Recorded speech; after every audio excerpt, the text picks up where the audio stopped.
इस वीडियो में देखेंगे हम कि ट्रिग्नोमेट्रिक रेशियोज की वैल्यू हम कैसे 5 सेकंड में फाइंड करते हैं।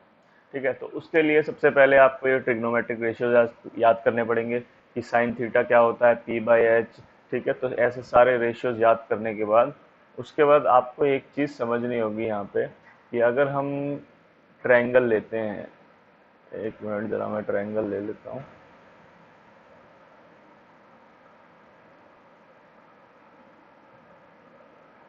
ठीक है, ये हमने एक ट्रायंगल लिया, एक और ले लेते हैं यहाँ पे।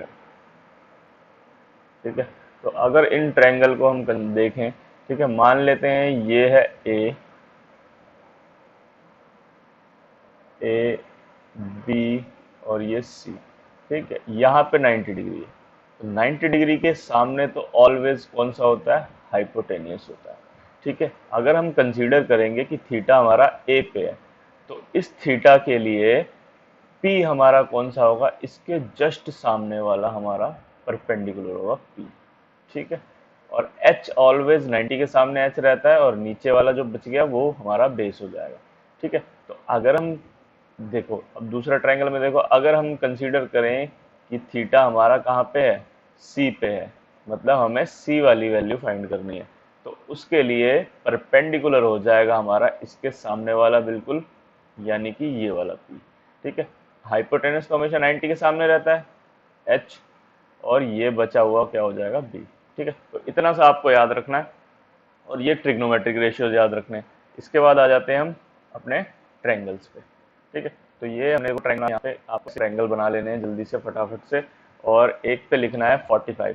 45 45 दोनों जगह 90 हो गया, और ये 90 90 90 180 हो गया। ठीक है, और इस वाले पे लिखना है 45 वाले पे, यहाँ पे लिखना है 1, यहाँ पे लिखना है 2, यहाँ पे लिखना है 1। ठीक है, इसी तरीके से आपको लिखना है, और ये 30 और 60 वाले में लिखना है यहाँ पे 1, यहाँ पे 2, यहाँ पे 3, और इस वाले में लगा देना है 2 के ऊपर अंडर रूट, और इस वाले में लगा देना है आपको 3 के ऊपर अंडर रूट।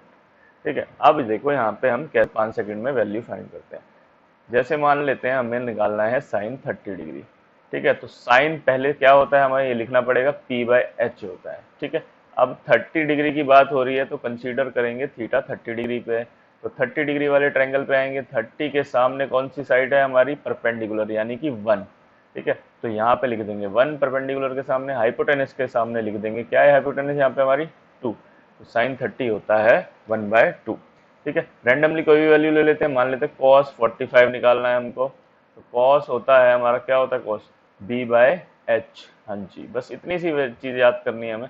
उसके बाद b बाय एच, देखो अब 45 डिग्री ट्रायंगल वाले में आओ, यहाँ पे 45 के सामने कौन सा है, परपेंडिकुलर हो गया 1, और बेस हो गया ये वाला 1। ठीक है, तो बेस की जगह में क्या लिखना है, यहाँ पे 1। ठीक है, और हाइपोटेनस क्या है हमारा, हाइपोटेनस रूट ये वाले, इस वाले में ट्रायंगल में देखना है जो 45 डिग्री वाला है। ठीक है, क्या है हमारा, √2। ठीक है, देखो कैसे हम कितनी जल्दी फाइंड करते हैं वैल्यू। ठीक है, अब इसके बाद हम दूसरा कोई और ले लेते हैं रैंडमली, कौन सा लें, मान लेते हैं tan 60 फाइंड करना है हमें। ठीक है, तो tan होता है हमारा p/b। तो अब tan 60 के लिए 60 पे आ जाते हैं, 60 के सामने परपेंडिकुलर कौन सा है, √3।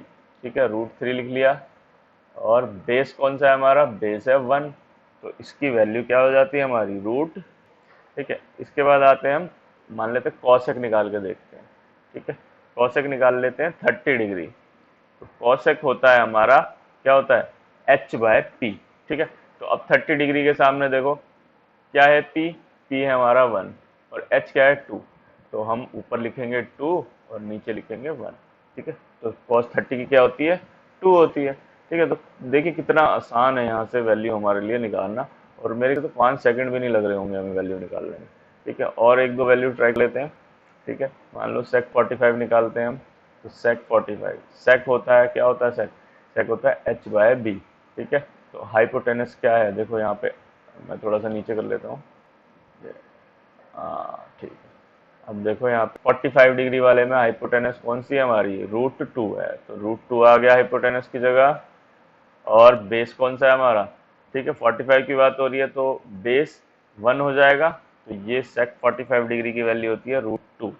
ठीक है, और चलो एक और वैल्यू ले लेते हैं, cot 60 डिग्री ले लेते हैं, ठीक है। कॉट 60 क्या होता है, कॉट होता है हमारा b/p, ठीक है। तो 60 डिग्री के लिए ये वाले ट्रायंगल में 60 के सामने हो गई हमारी √3, यानी कि √3 परपेंडिकुलर है, तो परपेंडिकुलर आ गया √3 और ऊपर आ गया बेस, बेस क्या है हमारा 1, तो कॉट 60 की होती है 1/√3। तो देखो हमने कैसे कितनी आसानी से फाइंड कर लिया यहाँ पे, मुश्किल से 3 से 4 लगे होंगे फाइंड करने में। तो बस इसमें आपको काम सिर्फ इतना सा करना है कि इसमें साइन 0 की वैल्यू और 90 की वैल्यू याद रखनी है, ठीक, क्योंकि साइन 0 डिग्री क्या होता है, 0 होता है, और साइन 90 डिग्री जो होता है वो होता है 1, ठीक है। बस इतनी सी वैल्यू याद रखनी है। कॉस में क्या हो जाता है, जो कॉस 0 की वैल्यू वो होती है जो साइन 90 की है 1, ठीक है, और कॉस 90 की जो वैल्यू होती है जो साइन 0 की है वही होती है, ठीक है, 0। बस, ठीक है, इस तरीके से आप सारे निकाल सकते हो इसमें से, ठीक है। अब कॉस के बाद टेन आता है, टेन होता है साइन अपॉन में कॉस, ठीक है। तो 0 अपॉन में 1 कितना हो जाएगा, 0, है ना। और टेन अगर 90 की वैल्यू निकालेंगे हम, तो साइन अपॉन में कॉस, 1 अपॉन में 0, 1 किसी के भी नीचे डिनोमिनेटर में अगर 0 आता है वो क्या हो जाता है, नॉट डिफाइंड, ठीक है, हम उसको डिफाइन नहीं कर सकते, ठीक है। इसी तरीके से कॉसेक की निकाल सकते हो। कॉसेक क्या होता है, कॉसेक 0 अगर निकालनी हो हमें, तो कॉसेक होता है 1/sin है, यानी कि 1/0। तो 1/0 क्या होता है, नॉट डिफाइंड, है ना, 0 किसी के नीचे डिनोमिनेटर में आ जाते तो नॉट डिफाइंड। अब कॉसेक अगर 90 की निकालनी हो हमें, तो कॉसेक 90 यानी 1/sin है, तो 90 वाला 1/1, तो कितना हो जाएगा 1, ठीक है। तो इस तरीके से आप कॉसेक सेक सब की निकाल सकते हो। तो साइन 0 और 90 की वैल्यू याद करनी पड़ेगी आपको, बाकी सब आप यहाँ से 5 सेकंड के अंदर निकाल सकते हो, ठीक है। तो अगर अच्छा लगा तो लाइक करो, make sure to subscribe to the channel, thank you.